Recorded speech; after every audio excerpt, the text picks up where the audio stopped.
কিছু রাজনৈতিক দল ধর্ম বিভাজন করে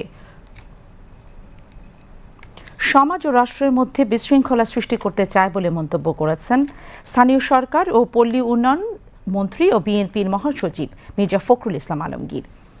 খ্রিস্টান ধর্মাবলম্বীদের অন্যতম প্রধান এবং আনন্দঘন উৎসব ইস্টার সানডে উপলক্ষে রাজধানী বারিধারা মাদানী এভিনিউয়ে আয়োজিত অনুষ্ঠানে প্রধান অতিথির বক্তব্যে তিনি একথা বলেন। আরও জানাচ্ছেন কাজী শারমিন ইসলাম মেধা। খ্রিস্টান সম্প্রদায়ের ধর্মীয় উৎসব পবিত্র স্টার সানডে।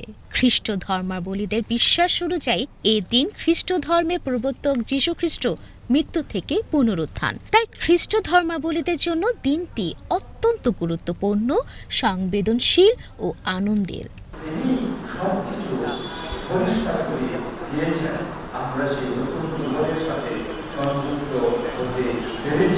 সারা বিশ্বের মতো বাংলাদেশেও যথাযোগ্য ধর্মীয় মর্যাদায় উদযাপিত হচ্ছে স্টার সানডে। রাজধানীর বিভিন্ন গির্জায় প্রার্থনা দিয়ে শুরু হয় দিনটি। তিনি যে পুনরুত্থান করবেন, তিনি যে কবর থেকে উঠবেন, তিনি পূর্বে তিনি যখন এই জগতে ছিলেন তার কার্যকাল যে সময় ছিল, আর তিনি বলেছিলেন যে আমি আবার উঠব। আর সেজন্য আমাদের সারা পৃথিবীতে সমস্ত মানুষের কাছে এই দিনটা অত্যন্ত গুরুত্বপূর্ণ। রাজধানী বারিধারায় 100 ফিটে স্টার সানডে উপলক্ষে শুভেচ্ছা অনুষ্ঠানের আয়োজন করা হয়। অনুষ্ঠানে প্রধান অতিথির বক্তব্যে স্থানীয় সরকার, পল্লী উন্নয়ন ও সমবায় মন্ত্রী মির্জা ফখরুল ইসলাম আলমগীর বলেন, ধর্মবিশ্বাস চর্চা রাষ্ট্র সবার। সমাজে যারা ধর্ম নিয়ে বিশৃঙ্খলা সৃষ্টি করবে তাদের রুখে দিতে হবে।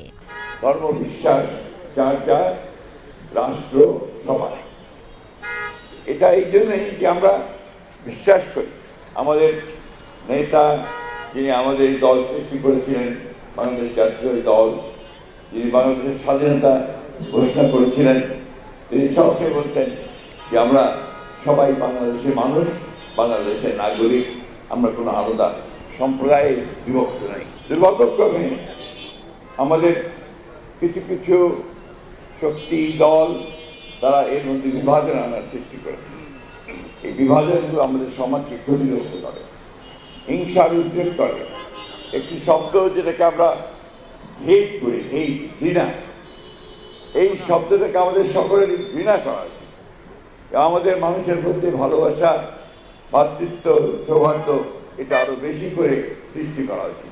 তিনি বলেন, প্রধানমন্ত্রী তারেক রহমান ও বাংলাদেশ জাতীয়তাবাদী দল গণতান্ত্রিক দেশ হিসেবে বাংলাদেশকে গঠন করতে এরই মধ্যে সকল ধর্মের গুরুদের সম্মানিত করেছেন।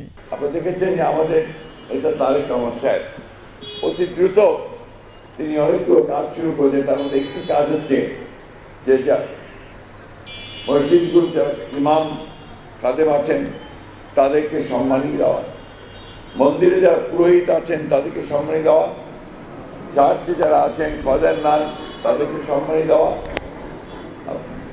বৌদ্ধ উপাসনালয়গুলোতে যারা কাজ করেন, সেবায়ত আছেন তাদেরকে সম্মানী দেওয়া। এই কাজটাও আমাদের সব কাজে হতে হয়। এলজিআরডি মন্ত্রী এ সময় ইরান যুদ্ধের ফলে বিশ্বব্যাপী জ্বালানি সংকট নিয়েও কথা বলেন। ইরান, আমেরিকা এবং ইসরায়েলের যে যুদ্ধ, সেই যুদ্ধ গোটা বিশ্বকে সংকটে হতে পেরেছে।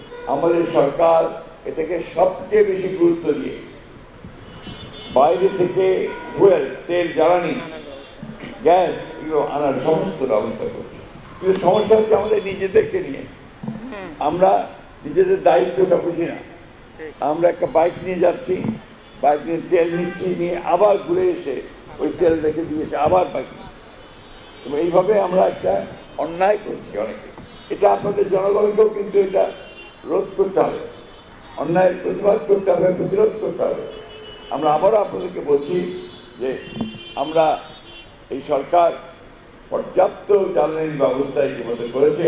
স্টার সানডের এই আয়োজনে বিভিন্ন ধর্মীয় প্রার্থনার পাশাপাশি ছিল মনোজ্ঞ সাংস্কৃতিক অনুষ্ঠান।